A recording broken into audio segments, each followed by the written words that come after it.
The idea is to take it a step forward and to innovate. So nobody's gonna talk about like what this is. Like Michael, just grow the beard out, man.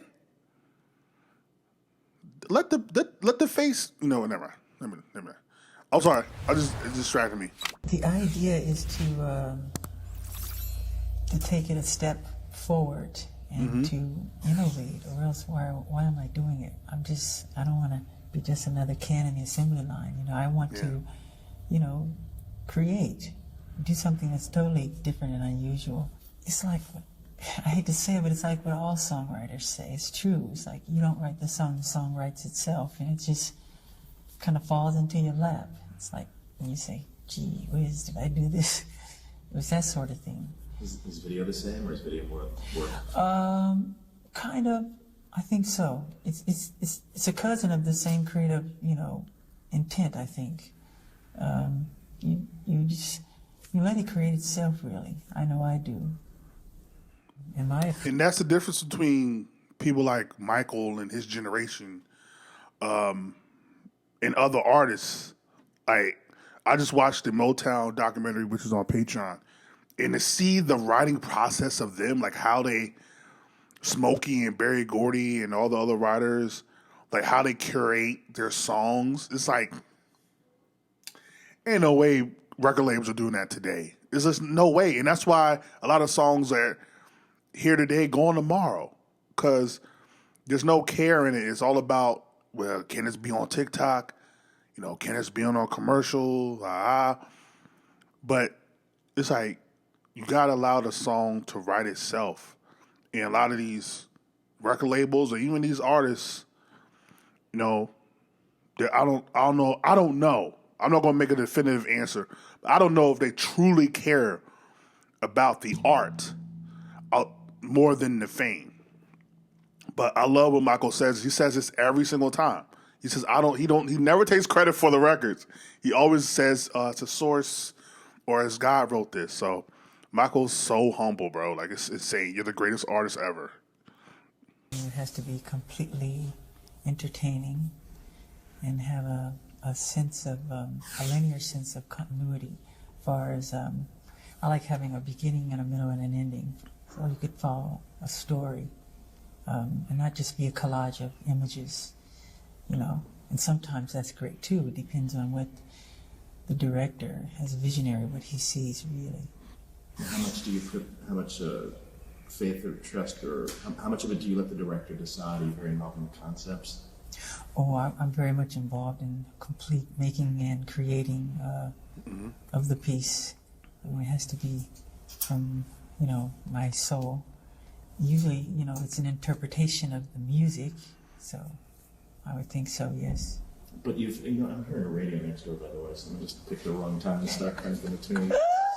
Did you hear that? Run that back. Run that one. So, I would think so, yes. But I'm hearing a radio next door, by the way, so I just picked the wrong time to start cranking the tune. Did you hear that? That was cute. I love working with John Landis because we laugh a lot. We're never serious on the set. So it's fun working with John because I get to throw water balloons and stink bombs and everything at him. That's a ritual for me. After we wrap on each video, I throw a lot of stuff at everybody. So that's fun. So how did you first meet John? I met John right before doing Thriller. I called him on the phone. I think he was in London. And I told him what I wanted to do and what the concept was. And we came together and we wrote it, the two of us. Now, when you're talking concept with him, did you envision it as being a movie or a music video? Because it seems it's more of a film. No, my idea was to make a short film, with conversation in the beginning and make that kind of linear and to bookend it with conversation at the end. But John and I, because he's such a fun guy, I really love working with him. We just sat together and the chemistry, it started working, He's fun. Do you remember? Man, I wonder what the original rough draft of Thriller was. I'm curious to see if there was any difference between what actually was put out and what the original brainstorm was for that film. But Like, I just can't, like, it just, like, I can't imagine, like, you literally change music videos forever, bro. Like, forever. Like, forever. And you literally change not only music videos, but, well, short films, but you change the standard. Like, if you're not doing what Michael did, people don't consider you at the top of the food chain when it comes to your art in visual form. Like, dog, it just, I'm sorry, this is going to be a glaze fest for probably most of this interview. I'm just telling you right now. Were you a fan of horror movies in particular? Believe it or not, I'm afraid to watch scary movies. Honestly, I don't quite like to watch them very much. I never thought I'd be involved in making that sort of thing, but I am. Cool. And the two movies that, there's the werewolf scenario at the beginning, The Night of the Living Dead Dance. Did you see any of those movies? No. I did see An American Werewolf in London, which I thought was really fun. No, I hadn't seen the classic werewolf one. When was the last time you saw Thriller? Gee, I don't know. I thought about watching it again, but I don't, because I don't want to scare the children.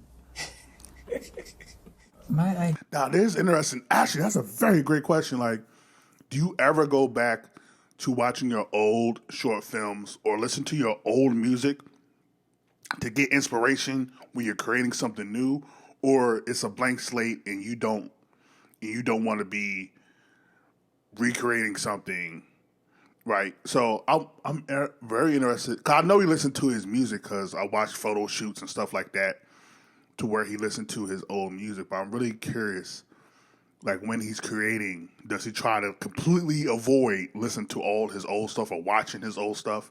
Or does he sometime watch his old stuff to get inspiration? That's a great question. When the last time you watched Thriller? He said, my kids. Like, their kids are like, yeah, I think the kids are like probably like, whoa, 2 and 3 or 1 and 2. So they weren't even that old yet. Yeah, I always try to be a pioneer and an innovator in whatever I do. And my dream was to always make, short little films, because I'm a big fan of the Three Stooges. And I love watching Curly, who I think is wonderful. And they make these like 15-minute shorts.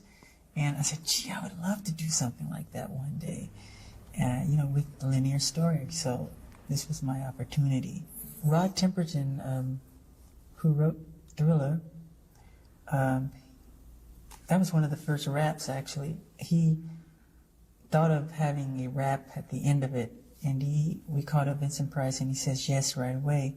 So Rod was taking the taxi from his hotel. He's a German fellow. From his hotel to the studio, and he wrote it within transit. And he did a great job. What? No, hold on, wait. That whole, first of all, I love that they called it a rap. So the rap at the end was written in like probably 20 minutes to at most maybe an hour. What? Like, bro. And again, it goes to show you how I try my best to make sure to say this. As great as Michael is, he's only as great as the people he collaborates with. And I think he said that before. I forget where. But, like, he's only as good as the people he collaborates with, like John Landis, like Quincy Jones, Rod Temperton. Like, you have to have great people around you to also help you with your vision. He cannot create Thriller the way he did without John Landis. He could not create Thriller, the album, without Quincy, Rod Temperton, people of that nature. So, but that's crazy. He wrote that little rap, like while in transit to somewhere. Like, that's wow, man. Artists, man. Man. Did you ever meet Vincent or get to? Yes, I've known Vincent Price since I was 11. And first time I met him, it was at NBC Studios. And he said, come here, like that, in his kind of gruesome voice. And I started to cry because I thought he was serious. So I used to see him, like, turning the channels and those kind of, I think he was in The Raven and the House of Wax or something. So he scared me. Yeah, was there any talk of trying to get him actually in the video, or Pardon? did you actually get him sing physically in the video? Or was that... No, there was never any talk about that, no. Okay, and some of the dialogue, we were watching the video earlier, and do you remember any of the dialogue from the scenes? Anything that jumps out at you from the film at the beginning with all of it? So nobody gonna talk about how he said he started to cry and Vincent Price is like, come here. Like nobody. Bruh, Michael is so innocent. Like it's insane, bro. Like that dude is just so like he's so in tune with his emotions. I think that's also why what makes a great artist is you have to be in tune with your emotions, your feelings. If you do not have that, you cannot be a great artist. I'm sorry. You just can't. You have to be in tune with your emotions. From the scenes, anything that jumps out at you from the film at the beginning with all of it? From Thriller? Yeah. Damn, like Thriller was like, it was 99. Like Thriller was 16 years ago. Like, why are we saying on Thriller? Like, are we doing a Thriller piece or like what's happening? Gee, do you have a favorite line or favorite part of that? Oh, I like the scene when I'm looking at when the girl, all these zombies are coming toward us, and she thinks she's safe with me, you know, being her boyfriend, and she looks over to me, and I become one, and then we do that famous pull in and pull out movement, the Hitchcock move, and I love that moment. Then I become one. It's fun. Yeah. It was a delicate thing to work on because I remember my original approach was, how do you make zombies and monsters dance without it being comical? So I said we have to do just the right kind of movement so it doesn't become something that you laugh at, but it just has to be, you know, take it to another level. So I got in a room with Michael Peters, and he and I together kind of imagined how these zombies should move by making faces in the mirror. And I used to come to rehearsal sometime with monster makeup on, and I love doing that. So he and I collaborated, and we both choreographed the piece. And I thought I should start, you know, like that kind of thing. Then go into this kind of jazzy step, you know. That's first of all, R.I.P. Michael Peters. He died in like '94. But I think did he die on Michael's birthday? Yeah, Michael's birthday 29th, right? Damn. Anyway, that is so interesting. I would never thought. Yeah, I guess there's a way you could have did it to where if the movements weren't right, it could have been comical. I never thought about that. But yeah, because that's why I always wondered, actually, wow. I always wondered why Michael's face was the way it was. Like his eyes, like when you see his eyes when he talk about the shot, when he zoom in, like it looks frightening. It looks absolutely frightening. Even though we know it's Michael, it looks frightening. Like, what the fuck? And so then we did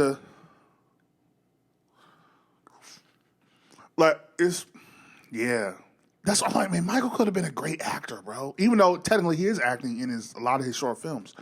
But like Michael, man, he could have been an Oscar-winning freaking actor, dog, if he really wanted to. Like the Ghost short film. But anyway, that is interesting. Yeah, so I never thought about that. Like, all the moves are deliberate. Like,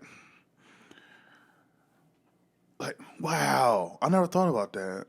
Now I'm trying to think of like a music video, a Michael music video, to where if you change, like if he did Smooth Criminal.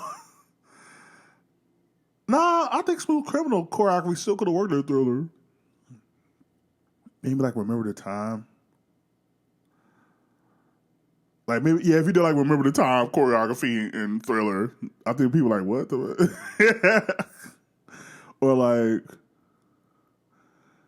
definitely the way he makes me feel when they do the hydrant, the fire hydrant and all that. Yeah, man, this dude thinks about everything. Like I wouldn't even thought about that.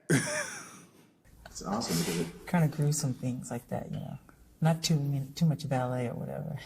right. It has that stiff movement to it. Yeah. You know, the length of the time, a 14-minute video, was pretty much unheard of. Were you worried at all that No, You guys were down because for- I knew if we did something with substance and content that people would watch, and it had great entertainment value, and if it held you, I knew we'd be okay.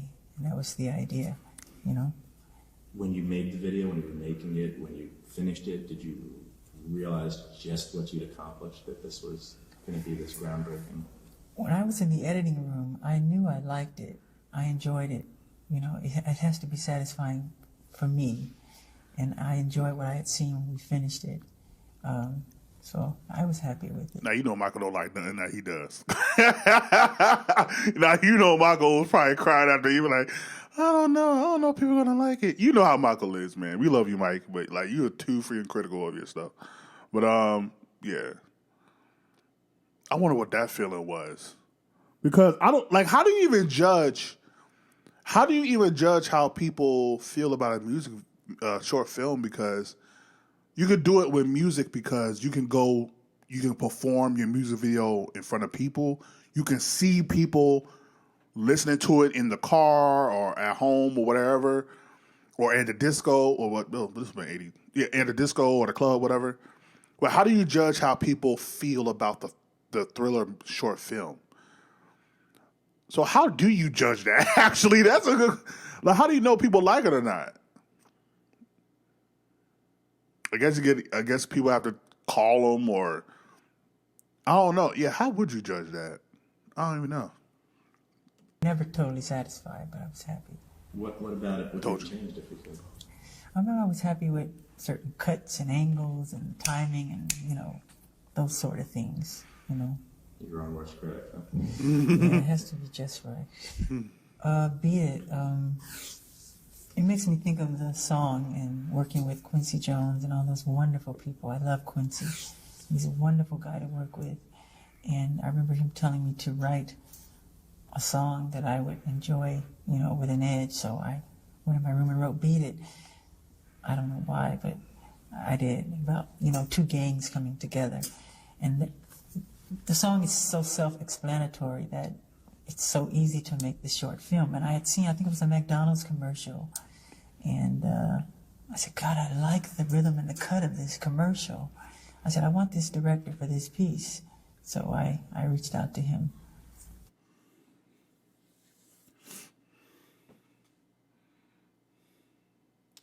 Yo, Michael different, bro. You said, I watched a McDonald's commercial? And how do you even know who to call to find out who did a commercial? Like, yo, this dude different. Who do you even call? They're like, oh, wow, how do you cut that McDonald's? Now I want to see what the McDonald's commercial was. I don't know how, if there's any way to look that up. Maybe. Now I want to know to see the McDonald's commercial, like to Beat It. Like, that's a crazy situation there. Yeah, that's wild, bro. Yeah, Beat It video. I love my sis so much. You know who I'm talking about. I'm not even gonna say nothing right now. But just know, I know you know. But yeah, I love the Beat It music video. I love that video. To me, it's just as important as Thriller, for real. Not only because of the subject matter, but also because of the looks, the fits, how it's cut, and the dance at the end, like, bruh. And the build up to it, though. Beat It is a short film as well. Even though it's a short film. But it's a short film as well. Because the lead up and build up to the gangs finally meeting and about to fight each other. And then Michael comes in, which I love. Oh, my God. Behind the scenes. The behind the scenes of, like, the camera on him right before he's about to start singing and dancing. Like, you know what I'm talking about. When he's in the red jacket, like, yeah. But yeah, then I wish in the Michael movie they could have. I don't know. I like how the behind the scenes of that, like how they cut it, but I felt like I'd much rather them show like the real rehearsal. Like that was for movie. But like I almost rather them show like the real rehearsal for Beat It. Like how that really looked. But you know, that's just me being a nerd. But yeah, I love the Beat It video. So that was Steve Barron. Not Steve, I'm sorry. Geraldi. Bob Girardi, better than me, cause Okay, you did your research. Bob was cool. It's awesome. I didn't realize that he came from that world. But, Yes, he started in commercials. Wow. well, it certainly gave him a big opportunity there. Yeah. And that also, I love that because it also shows you if you put enough care, because a lot of us work jobs or we do certain things where we feel like it'll never go noticed or we're not satisfied with it. I think I had this comment with Sasha.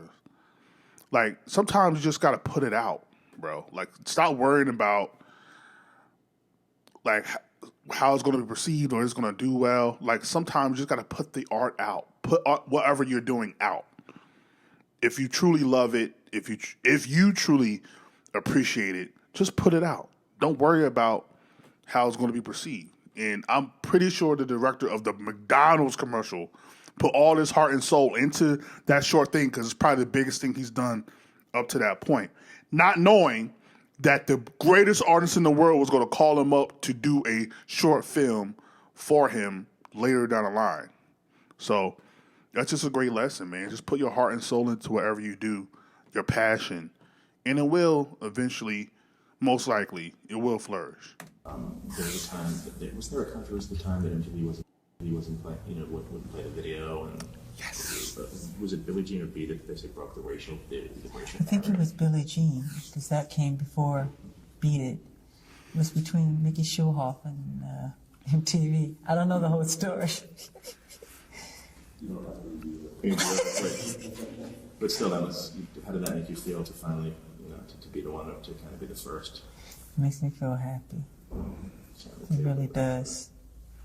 I was glad. Cool. Billie Jean is kind of different because it really doesn't have anything to do with the lyrics of the video. It's kind of a whole different thing. How'd you come up with that? It's kind of surreal and it's different. I didn't come up with that concept. It was, I think, a British fellow. Steve Barron. Yeah, Steve Barron. He just had all these different and I thought he had wonderful ideas, but I let him go with it. The only part I wrote in the piece was I said, I just want a section. I said, give me a section where I could dance a little. Because he said no dancing in the whole piece. He said, no dancing.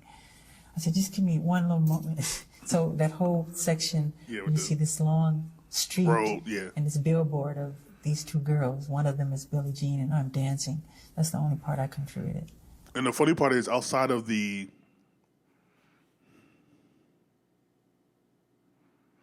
Yeah, so outside of him walking up, like the whole sequence of him walking up in the hotel is lighting up, which I think you could have did that for this Heartbreak Hotel or This Place Hotel. Walking up and then going into the room and going into the bed and then lighting up and him disappearing. Outside of that, was usually always my favorite part of the music video. The other favorite part is when he is just talking and actually singing the lyrics. And then does the spin with the with the toe stand. Like that's that's everybody's favorite part of the music video as well. Like, come on, it's Michael Jackson. You have to allow him to dance a little bit. So shout out to the director that didn't get in his own way and allowed Michael to be Michael. You'd be like, all right, Mike, you are Michael. You are the person that actually made the song. So I guess I can allow you to do your little dance routine. So. I wanted to do a dance number where I told my sister Janet, I said, you remind me of a Black Panther. I said, why don't you do something where you transform into a... Hold on. We're not going to bypass that. You said, you remind me of a Black Panther. Like what? In what way, Michael? That is so dope. Like I just, see now I'm a very visual person. I'm like, I wish I could see that when Michael's telling Janet, you remind me of a Black Panther. It's like, really, Michael? My bad, go ahead. I could dance a little. Because he said no dancing in the whole piece. He said, no dancing. I said, just give me one little moment. So that whole section where you see this long street and this billboard of these two girls. One of them is Billie Jean and I'm dancing. That's the only part I contributed.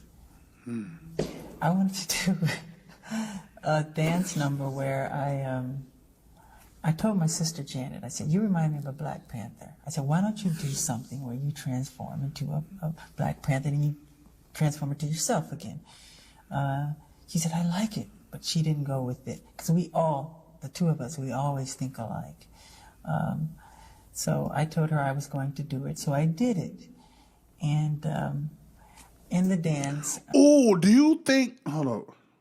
No, that would have been before... Black Cat was what? Rhythm Nation. That was 89, right? Okay. So I wonder if Michael was like, that should be your music video. And that would have made sense if she would have became a Black Cat or a Black Panther and Black Cat. I bet you that's what the conversation was. Michael's like, okay, I'll take it. I'm not gonna lie to do what you did with Rhythm Nation. I'm gonna get this one. I wish I could hear the conversation between Michael and Janet, like them coming up with ideas and just talking like, about the music. Like, oh God, I wish I could see that, bro. That's so dope. Like to have Michael like give you ideas, and then Janet. I know Janet gave Michael ideas. Like, God, man, imagine having them two people in the same household in the same family, bro. Go with it, because the two of us, we always think alike. So I told her I was going to do it, so I did it. And in the dance, I said, I want to do a dance number where I can just let out my frustration about, injustice and prejudice and racism and bigotry. And within the dance, I just became upset and I let go, and that's what happened. And I think at the time, people were concerned about the violent contempt of the piece, but it's like easy to look at. It's simple. And that's what's so hilarious to me about that music. That's one of my favorite, music videos, I feel like, or short films that doesn't get talked about enough. Specifically, everybody talks about it's black, it's white, but I love, well, first of all, that entire short film to begin with, but I feel like that piece, that Black Panther piece, is something that even as a kid, I was always infatuated with, even though I really didn't understand yet what it really meant. Like, I kind of understood, but I'm like, it wasn't until I got older until I really understood what he was doing there. But I just love the fact that also the Black Panther, you can my brain later on was like, I feel like this also is an homage to the Black Panthers, just in his own little way. But I just love the fact that people try, like they do with everything. They did it with the Thriller video. Like, anything Michael does, you're going to have these groups coming in talking about, oh my God, this, oh my God, that, whatever. It's like, did you watch the video? Did you watch what he was doing? It's like, just people are just special, bro. They're just special, bro. And they just need a reason to complain. And then Michael had to apologize. Like, my intent wasn't to defend anybody, Same thing with They Don't Care About Us. They're just like, oh, God, you guys are freaking... Meanwhile, you guys at home are doing unspeakable things. But anyway, but yeah, I love that Black Panther ending of Black or White. Like, I love it. I love it because there's no words. It's all feeling and emotion and him yelling, throwing things at the car that says KKK and things that, like, I just love it. In the river dance. I think that's the first time I've seen him. I think he did in Smooth Criminal. But like, they hear the noise. I don't know how they did that. But the Smooth Criminal, not Smooth Criminal, do like the river dance, you know what I'm talking about. And just that. And just like, like just, oh my God. It just, I love that. I love that video. But yeah, that was Michael in 1999 MTV. I wonder what this was shot for. But yeah, like, comment, subscribe. Michael, just grow out. Could have just grew out the beard, bro. Like, but I think he said something like he got teased, or there was a rumor that he got teased for his beard, or goatee, so he stopped trying to do it. But anyway, like, comment, subscribe, share all the things. Ain't gotta go home. Do gotta get this stepping. Peace.